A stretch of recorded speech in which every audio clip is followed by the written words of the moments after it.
Iran আবারও ইসরায়েলে ক্ষেপণাস্ত্র ছুড়েছে, তেহরানের ড্রোন ভূপাতিত।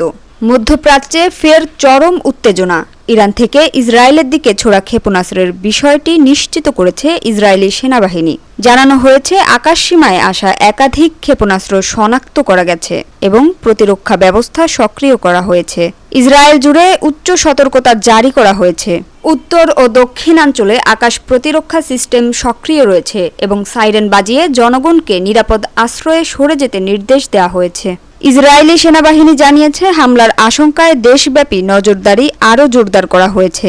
এদিকে টাইমস অফ ইসরায়েলের বরাতে জানা গেছে, ইসরায়েলের আকাশসীমায় ঢোকার আগেই কয়েকটি ক্ষেপণাস্ত্র প্রতিরক্ষা ব্যবস্থা দ্বারা প্রতিহত করা হয়েছে।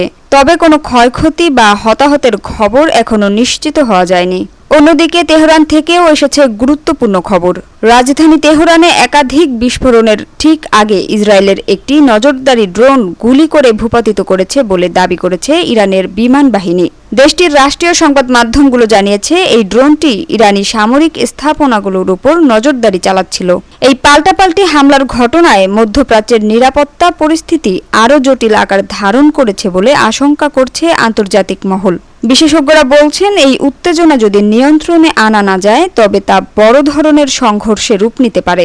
ইসরায়েল ও ইরানের মধ্যে চলমান উত্তেজনা এক নতুন মোড় নিয়েছে এই সাম্প্রতিক ঘটনার পর। পরিস্থিতি কোন দিকে মোড় নেয় এখন সেটিই দেখার বিষয়।